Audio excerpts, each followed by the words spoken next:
I just wanted to talk about who am I, like as a person. And I put this little quote here because I thought that was good for being a home inspector. I seek the truth in the unseen, knowing what lies beneath the surface is the real story. So when I'm inspecting homes, that's like when I see a ton of paint slathered over something, or you see people put up walls in the basement and I can't see the foundation. So all I can do is tell you, the basement's finished. Don't know what the foundation looks like, but so these are all the certifications I've gotten, just different kinds of inspections. I think my big one I just got was my 5-year membership for doing home inspections. So that was a nice one they sent me. Thank you. So I got the physical pin right here. So I love that one. Radon testing, and radon's a big one. So we'll briefly talk about radon. And as a person without real estate stuff, I'm actually a musician. I went to college for music. I love music, and if I could just make music for the rest of my life and not work, that's probably what I would do. But because I have to work, I had to come up with something creative. So I think real estate's this is a great industry to get in and work for yourself.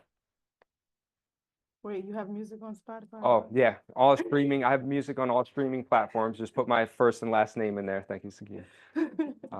And my path to real estate. Yeah. Oh, sure, sure. The checklist.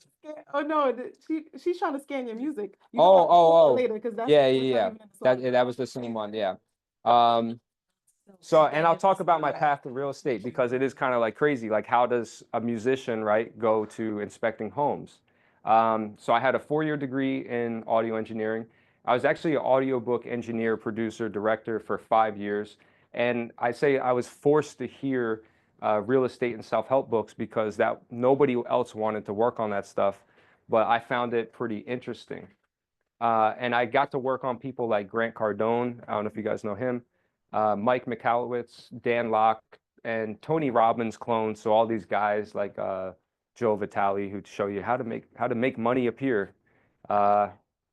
And so that stuff made me realize like, hey, like I'm not really doing well in audio books. Like it's a great industry, but it just didn't pay very well.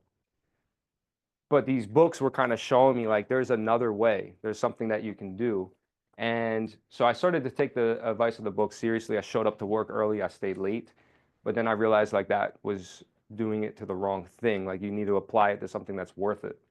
And so at the same time, my mom started to get into buying rental properties. And so she was kind of showing me real estate. And it's ironic because my uncle, that's actually my uncle, he's in New York as a home inspector. And so he kind of took me out on some home inspections. And I realized like, okay, this is something that I definitely see myself doing. And then I actually did wholesaling. And I got one wholesale deal and made like $10,000. So that was awesome. But I realized I hated wholesaling. It was really hard. So I took that money and invested basically in a home inspector's license. So I wanted to stay in real estate, but just do it not wholesaling. So